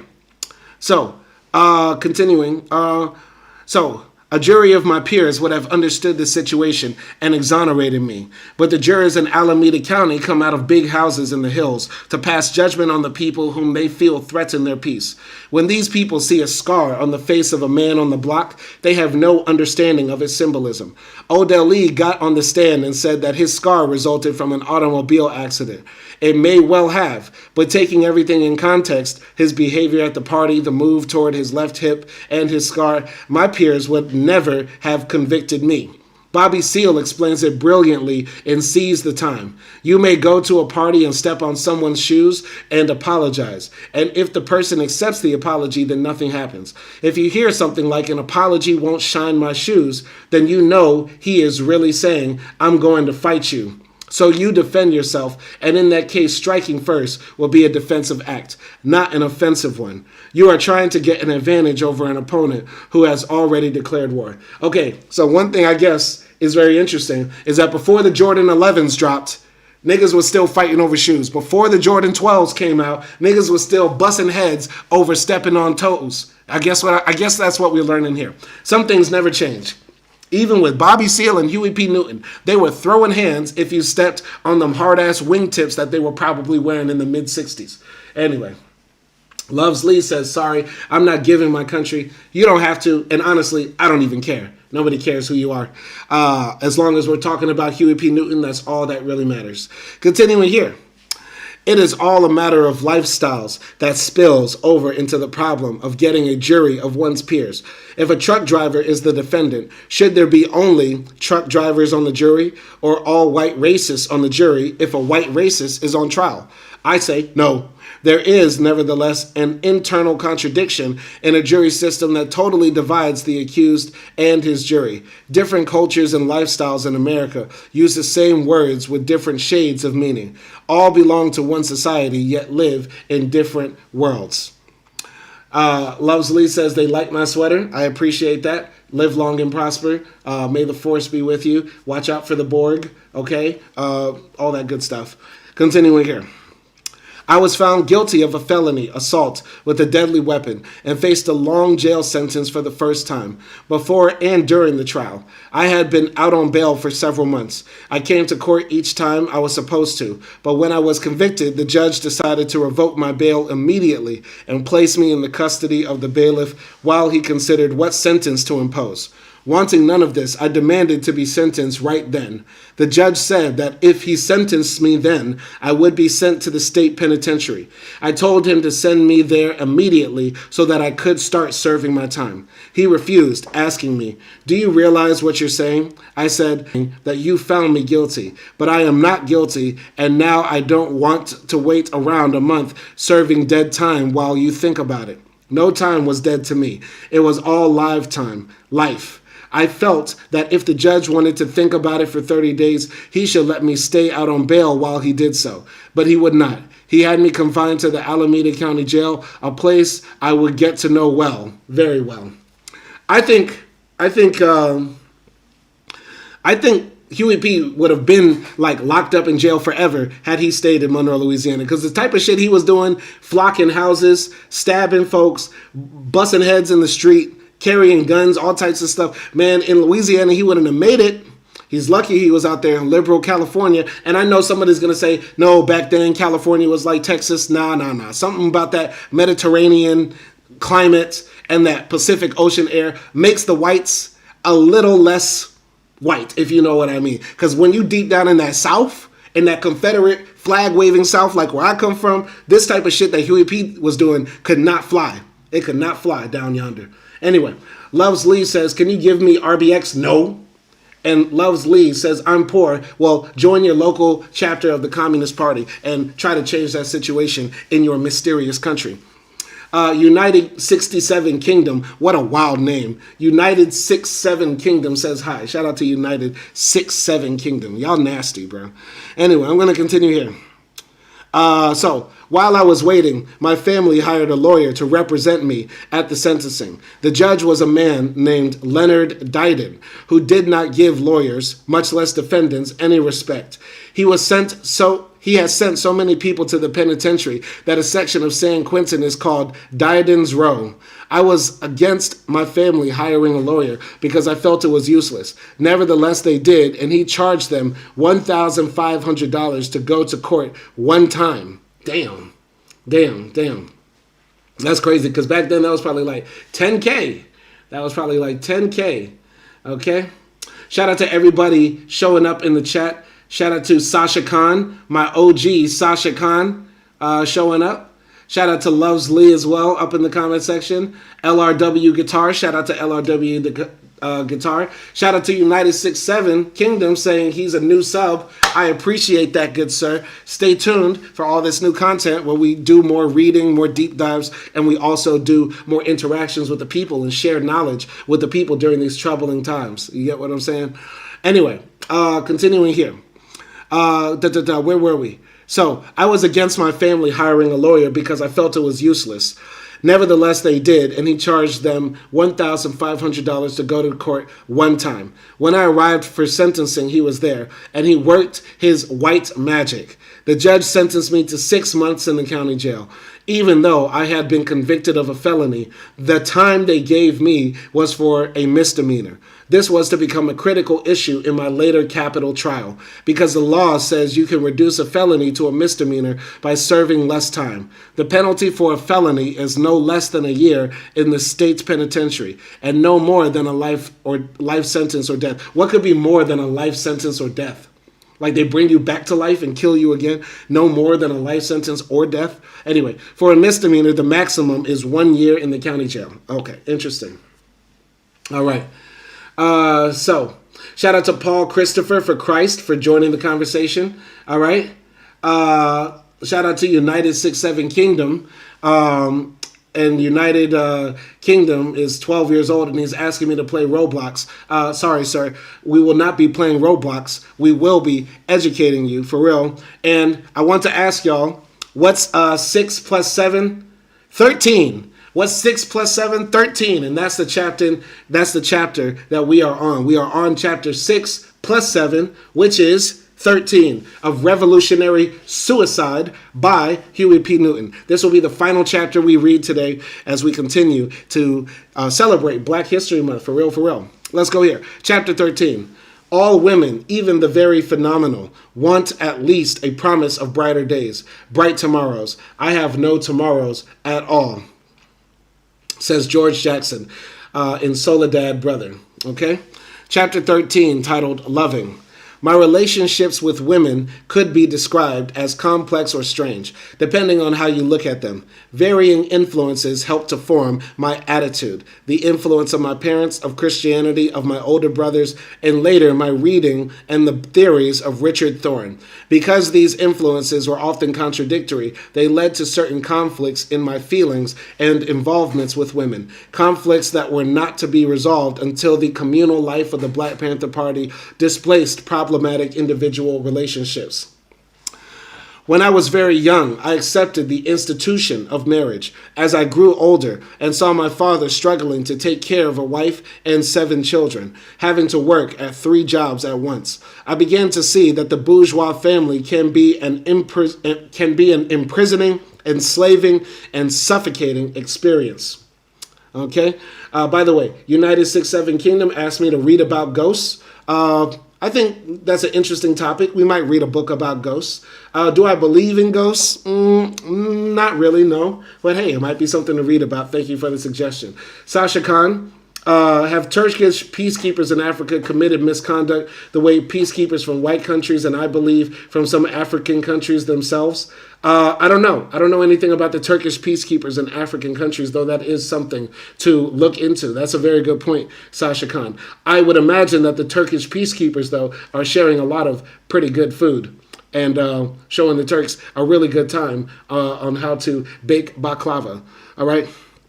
Anyway, continuing here. So Huey says, I began to see that the bourgeois family can be an imprisoning, enslaving, and suffocating experience. Even though my mother and father loved each other deeply and were happy together, I felt that I could not survive this kind of binding commitment with all its worries and material insecurity. Among the poor, social conditions and economic hardship frequently change marriage into a troubled and fragile relationship. A strong love between husband and wife can survive outside pressures, but that is rare. Marriage usually becomes one more imprisoning experience within the general prison of society. My doubts about marriage were reinforced when I met Richard Thorne. His theory of non-possessiveness in the love relationship was appealing to me. The idea that one person possesses the other, as in bourgeoisie marriage, where she's my woman and he's my man, was unacceptable. It was too restrictive, too binding, and ultimately destructive to the union itself. Often it absorbed all of a man's energies and did not leave him free to develop potential talents, to be creative, or make a contribution in other areas of life. This argument that a family is a burden to a man is developed in Bertrand Russell's critique of marriage and the family. His observations impressed me and strengthened my convictions about the drawbacks of conventional marriage. As a result of thinking and reading, I decided to remain unmarried. This is a decision I do not regret, although it has caused me pain and conflict from time to time and brought unhappiness to me and some of the women whom I have loved. After I moved out of Poor Boys Hall and had my own apartment, I was involved with several beautiful young women who loved me very much. I loved them just as much. For a while, I accepted money and favors from them, but only after I had explained that our relationship probably would not work because I was unprepared to follow the old road. If they wanted to be with me, I told them they would have to do certain things. I never forced or persuaded them. As a matter of fact, I said that in their place, I would not do it at all. I also explained my principle of non-possessiveness. I believed that if I were free, so were they, free to be involved with other men. I told them they could have any kind of relationship they wanted with someone else, but that we had a special relationship that could not be duplicated with any other person, no matter how many people we might be involved with at the same time.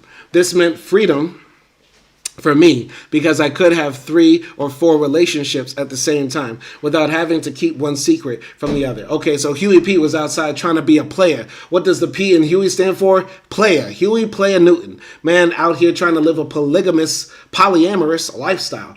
Anyway, Sasha Khan says, does Huey's opposition to monogamy, including female monogamy, have any precedent in pre-slavery African communities? Not of course. No, of course. Not, of course, that anyone's right to an opinion depends where they're from. I don't think Huey is drawing from African history when he is talking about his view of relationships. From what we've read so far, Huey didn't mention reading a lot about African history. He read a lot of philosophy, a lot of theory, a lot of just general knowledge about America and just the mind and stuff like that, psychology. But I didn't see anything so far about African history. So it's hard for me to assume he's drawing from that lineage. So I don't know. I doubt it. Gonna continue here. I was living alone, and we would all be together at my house at the same time. Richard would bring his friends over too. Together, we became almost a cult. We spread our ideas around Oakland City College and Berkeley before group living and communalism became popular. I might even say that this was the origin of the Sexual Freedom League, since Thorne went on from this to start that organization. The girls found our experiments unusual and romantic and thought we were very exciting. The main foundation of our relationship was mutual honesty and the elimination of jealousy. Within a given period, Richard and I would sleep with more than one woman to see if they could deal with this without regressing to their old values, which we, in our wisdom, considered outdated and bourgeois, as well as mentally unhealthy. The sexual revolution, when people were just doing the free love thing, it's hard for me to imagine what that was like, because America back then was so prudish. You know what I'm saying? Like, this was the era in America where women were still highly judged for, showing anything above the knee. You know what I'm saying?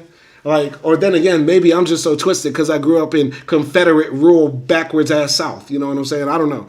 But yeah, this was still like the taboo of premarital sex, and the Bible was still very, prominent and shit like that. Like, it was still very Christian American. So it's crazy to think that basically he just started a free love sex cult. You know what I'm saying? Huey P. Newton started a free love sex cult on his college campus. And that actually, as far as we know, happened. Let's continue here.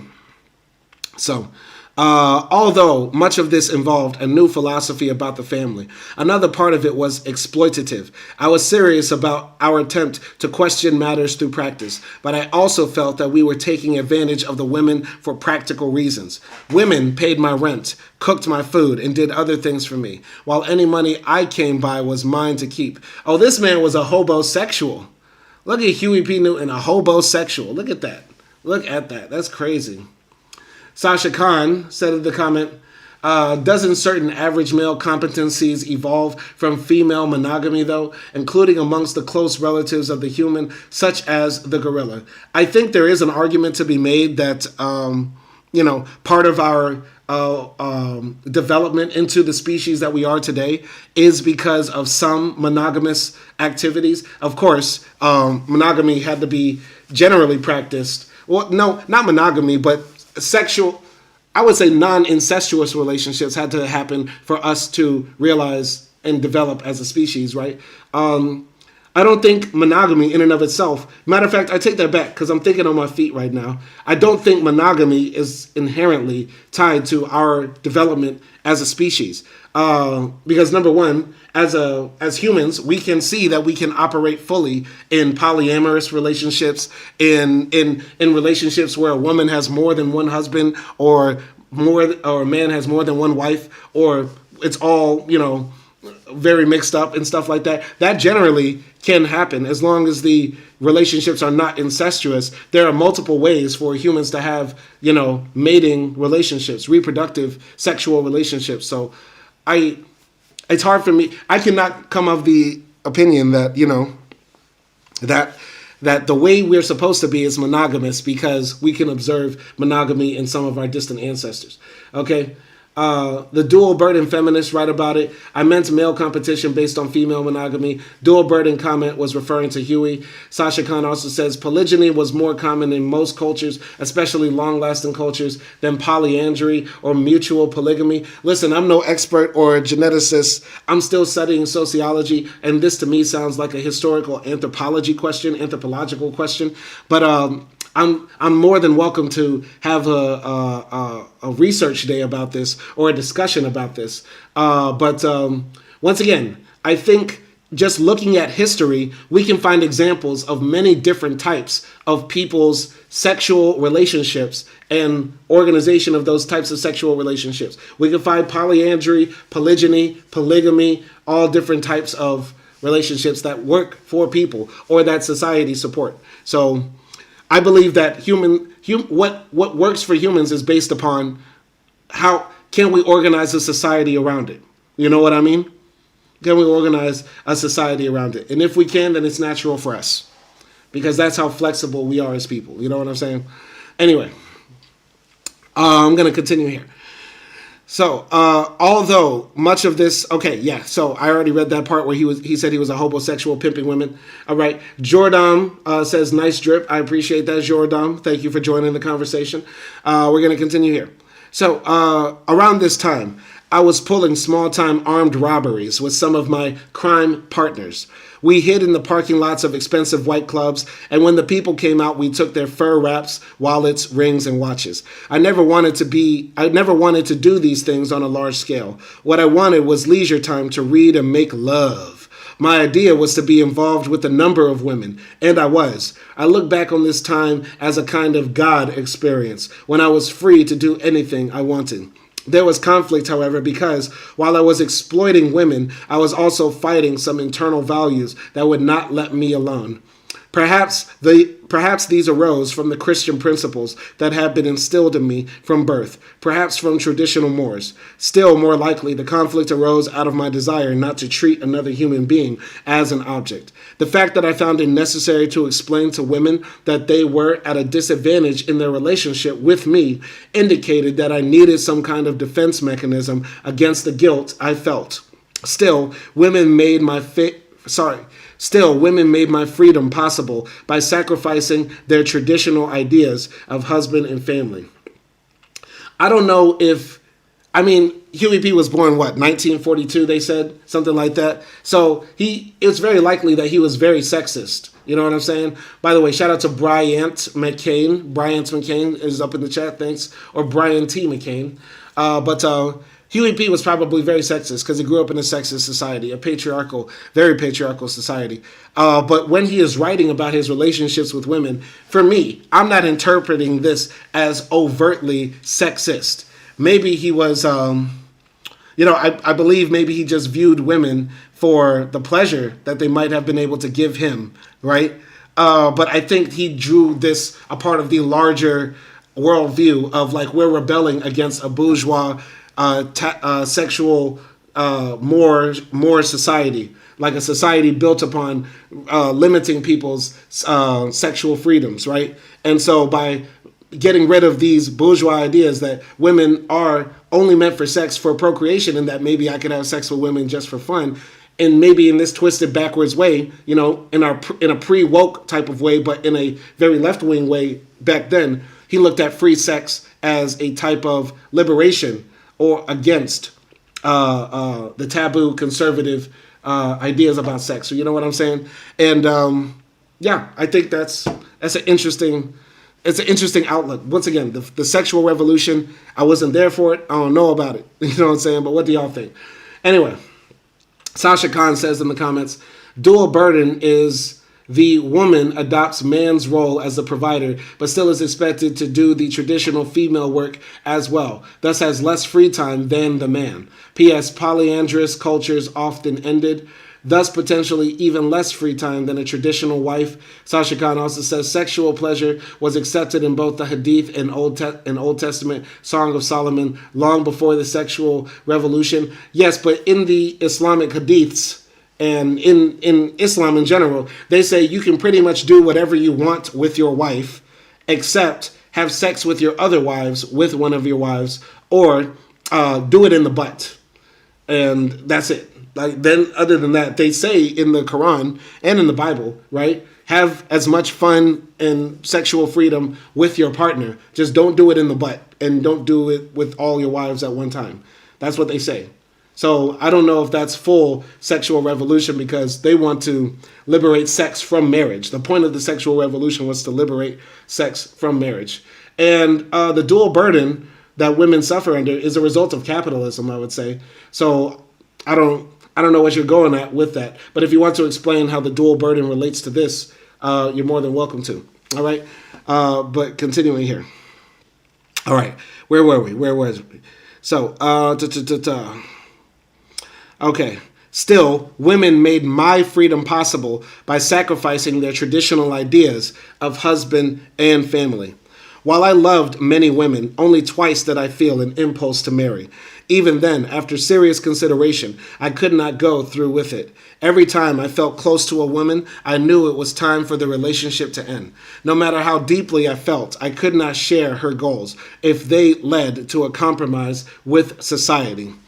For a time, I tried the pimping life, but this caused altogether too much inner turmoil. Whenever I pimped a black sister, my mind would be filled with flashes of the slave experience, the racist dogs raping black women. I began to feel that if my conscience would not allow me to pimp black women, perhaps I should pimp white women, the enemy. But when I turned out a white woman and found there was still a crisis of conscience, I realized that I could never pimp for a living. With black women, the feeling was shame, because I was selling my sister's body. With white women, the feeling was not shame but guilt, because I was now in the role of the oppressor. I had a weakness for women. Therefore, I could never be harsh with them. I always identified with them and fell in love. I flirted with pimping for only about 9 months. Now, because Huey P was pimping women and abusing women and turning out women to make them do tricks, this is the only time you're going to hear me make this type of joke. This is the only time I ever make this type of joke. Huey P says he had a weakness for women, therefore he couldn't pimp him. Boy, you sound hella light-skinned. You sound light-skinned as hell. Oh, Drake-ass nigga. Oh, J. Cole-ass nigga. Oh, waffle-colored ass nigga. Oh, khaki suit-colored ass nigga. Boy, you sound crazy as hell. And I'm only saying these light-skinned jokes, only making those light colorist jokes because he was, doing the devil's work, which is pimping. Pimping is wrong. Absolutely wrong. Anyway, going to Sasha Khan. It does result from capitalism, thus his rebellion is incomplete, and that's intellectually inconsistent. Therefore, to attack traditional marriage on the same grounds, a conscious issue has also appeared. He also appeared to be wrestling with group selection at the mimetic and Dawkins sense rather than genetic level. Okay, it's sort of all over the place. I think Huey P. in the book earlier mentioned that he had a critique of capitalism and was against capitalism and identified as a socialist at this time. But we have to remember in the 1960s, the sexual revolution was also tied to, people who considered themselves on the left, right? And this is a tradition that I think the left still carries on today because we want to fight against all these traditional mores and taboos that the right-wing conservatives want to put on society. Right now, today, the right wing wants to put the taboo on that you can't change your gender, that they want to maintain the status and the hierarchy that says certain genders are fixed based on your sex at birth. You know what I'm saying? And they want to maintain that static position. And we want to fight against that. You know what I'm saying? So that's one thing. It's intellectually inconsistent, therefore, to attack traditional marriage on the same grounds. I don't think the argument from Huey P. Newton is that marriage in and of itself is wrong. He's just rebelling against the system because marriage has been used as a cudgel against people, limiting their freedom. The same way we say, right, abortion is a woman's right to choose to have an abortion, not that society will make you have an abortion. Taking away a woman's right to have the abortion is more oppressive than giving women the opportunity to kill their fetuses, if you frame it that way. You get what I'm saying? Because people should have the choice. But in Huey P. Newton's time, you were sort of conditioned in society and damn near forced a lot of the times to get into marriage. So that it's not a rebellion against the institution. It's a rebellion against the institution, not for being what it is, but for how it's used in society. You get what I'm saying?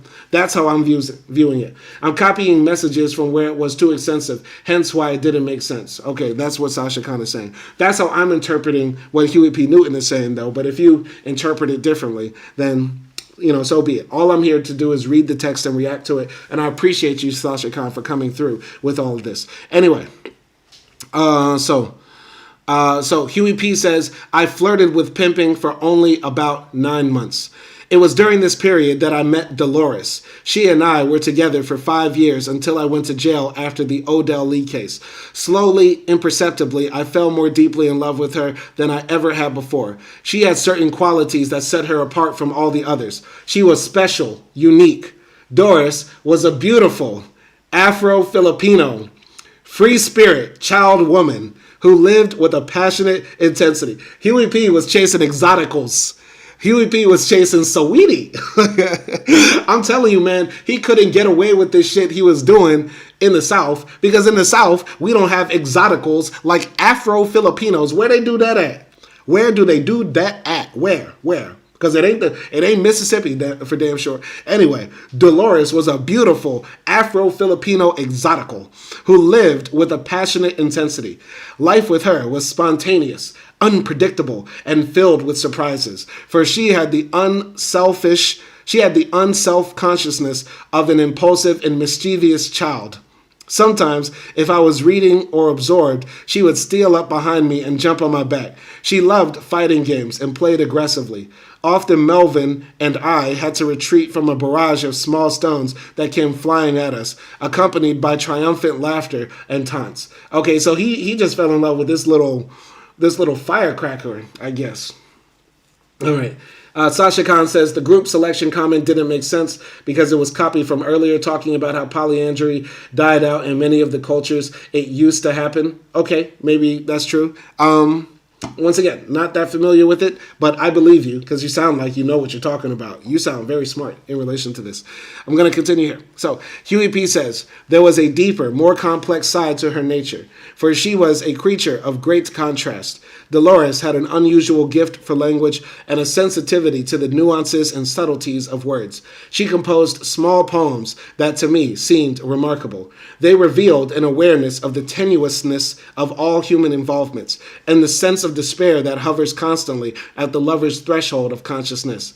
Here is one she wrote for me. The two of us are a multitude. Without you, I am dead. I'd rather not be than to be deceived by the one who keeps me alive. All right? Jordan says, I'm so alpha, I should have access to any woman or it is a crime against me and them. Jeez. I don't know who said that because Huey P. Newton didn't say that, Gerondum. I think you're confusing Huey P. Newton for Andrew Tate because they're both light skinned. But no, that is not what Huey P. said. No, that's not what Huey P. said, Jordan. And I don't think Huey P. is doing that. But you're more than welcome to interpret it that way. All right? In our relationship, there was an intense contradiction. I could live with her, but not in the context of conventional family life. During our 5 years together, we broke up from time to time, but never for more than 3 months. Some intense need always drove us back to each other. In spite of her childlike qualities, Dolores was mature in many ways. She was a hard worker and willing to support us. She really understood and accepted my problem. I was in conflict, wanting to do the things that are expected of a man in our society, even trying a couple of times without success. I worked on a construction job once and at a cannery for a couple of seasons, but I could not deal with work on a permanent basis. Often I considered marrying Dolores, but to do so meant accepting the conditions necessary to marriage in an oppressive situation. If two people are together as a unit, rather than in some haphazard way, a certain amount of security must exist. In the event of children, they must sacrifice their time to have their security. I was afraid of that. So here, Huey P. Newton is saying, he wanted to get married. He had a long-term girlfriend.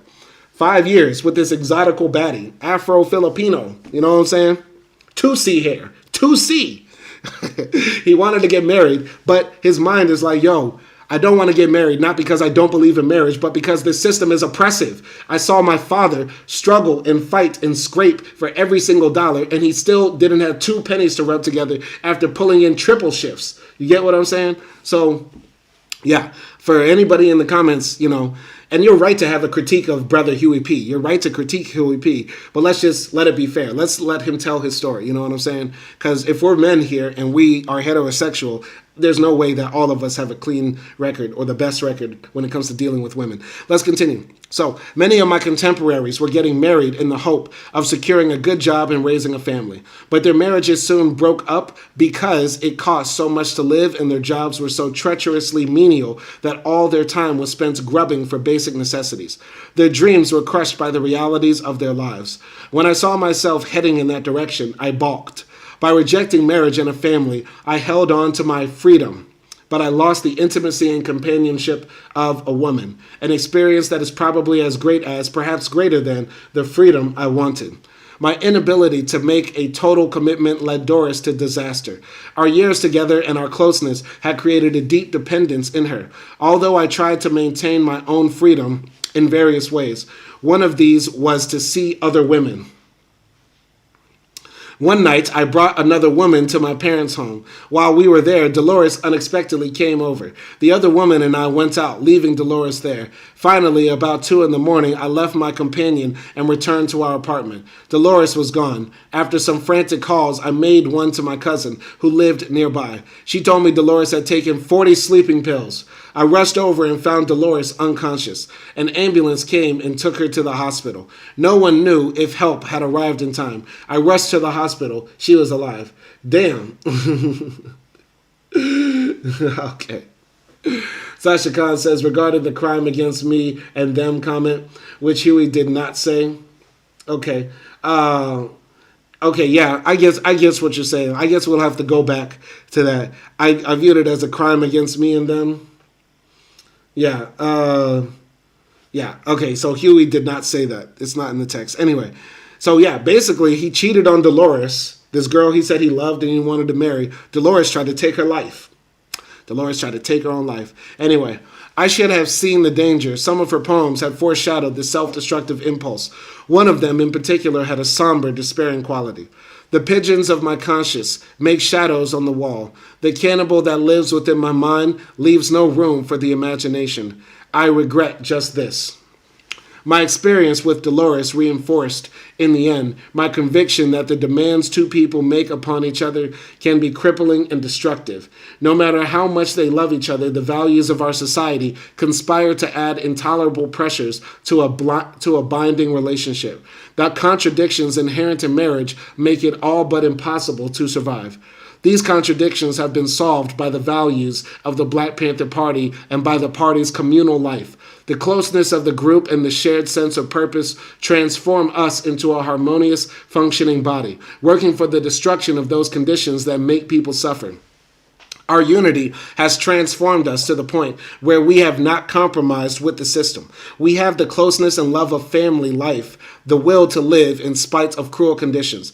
Consciousness is the first step toward control of a situation. We feel free as a group. We know what troubles us, and we act. This, I believe, and this is going to be controversial, and I would love to know what you all think about this, but this paragraph I just read right here is the closest I think Huey is going to get to mentioning the core value of abolishing the family for any true leftist who has done his studying. We need to abolish the family because, as Huey has pointed out here, the family has become a unit where all pressures of society to maintain in a capitalist system are mostly exerted on a few people.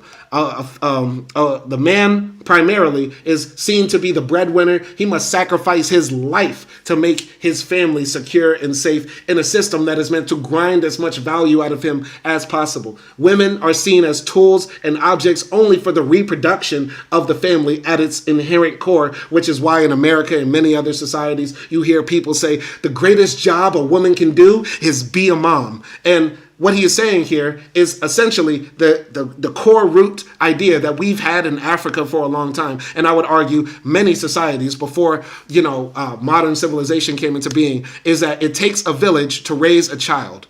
We are all one in this society, and we should be looking out for each other and caring for each other in a society. A family as the unit and basis of society is inherently self-eroding and self-destructive to the individual and to society as a whole. We shouldn't be atomized in different groups. Of course, that does not mean people cannot get married, that people's fidelity will not be primarily to their children or to their spouses and things like that. But the idea that as a family, it's all only on you in these four walls in your house for you to handle all the problems of this world. That's not what it should be, right? So abolishing the family is something that I truly believe that's one of the last stages of actually getting to this, world that we want to build that's revolutionary. But some people aren't ready for that.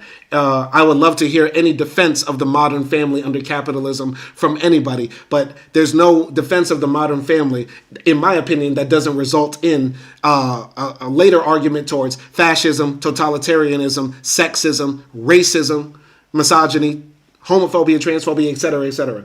You know what I'm saying? But I'm more than welcome to hear anybody defend the modern family under capitalism. But I'm going to continue here. Bourgeois values define the family situation in America, says Huey P. Newton. Give it certain goals. Bourgeois values define the family situation in America and give it certain goals. Oppressed and poor people who try to reach these goals fail because of the very conditions that the bourgeoisie has established. There is the dilemma. We need a family because every man and woman deserves the kind of spiritual support and unity a family provides. Black people try to reach the goals set by the dominant culture and fail without knowing why. How do you solve the situation? By staying outside the system, living alone? I found that to be an outsider is to be alienated and unhappy. In the party, we have formed a family, a fighting family that is a vital unit in itself. We have no romantic and fictional notions about getting married and living happily ever after behind a white picket fence. We choose to live together for a common purpose, and together we fight for our existence and our goals. Today we have the closeness, the harmony, and freedom that we sought so long. Very, very powerful. So before anybody comes for me and says, oh, Huey P. Newton just said the opposite of what you said, Simon, because he says explicitly right here in this sentence, we need a family. But did you not hear the last sentence in the last paragraph? He says, we have no romantic and fictional notions about getting married and living happily ever after. So the family he's talking about is not the traditional nuclear family that we know. When we say we need to abolish the family, and I want to make this explicitly clear, that does not mean people won't have monogamous relationships, whether they be homosexual, heterosexual, monogamous, or polygamous, polyandrous, whatever, polyamorous, whatever. You know what I mean? This just means the family as a unit will not exist. We need to abolish the family, the nuclear family specifically, as a unit, okay? Anyway, I'm going to read this last comment because we just finished all of part 2 of Revolutionary Suicide by Huey P. Newton, and we will come back to read part 3 tomorrow. We're going to start, how many chapters are in part 3? Part 3 has, a lot of chapters. We have 2, 4, 6, 8 chapters. So tomorrow we'll probably read about 4 chapters of Revolutionary Suicide. Yeah. Last few comments I'm going to read before we get out of here. They come from Sasha Khan. Sasha Khan says, all right, by the way, Mika Bebby says, hello. And Sasha Khan says, doesn't abolition of the family have the same potential effect of men disregarding crimes against women that repealing loving would for race? What? Nobody is saying like we abolish the family, because then what you're saying is that families only exist to protect men from violence. That families only exist to protect women from violent men who want to rape and pillage them. I guess essentially what you're saying. I don't believe that's the inherent nature of man. I'm a man, and my inherent nature is not to attack and pillage women. I don't see that. All right. I don't see how you could get to that point. Abolishing the family would only mean that the family as a unit is not the basis of the nation state, and people actually look out for each other in society. All right, Sasha Khan also isn't totalitarianism the total dominance of the state, so the family as a higher loyalty is the opposite. Number one, you can't have a higher loyalty. Number one, doesn't matter in a state. Because you might be loving to your family and loyal to your wife more than you are the state, but the state still has power over you. Not all forms of totalitarianism are bad. We live under a type of benign totalitarianism under the bourgeoisie in our societies, whether you be in the UK or whether you be in America. There's a certain totalitarianism that you have to submit to. The police can knock at your door and come and take you. And yes, you have constitutional rights or common law rights, whatever they might be, but it's a type of totalitarianism that you live under. And totalitarianism at its very basis means that you have no say in it.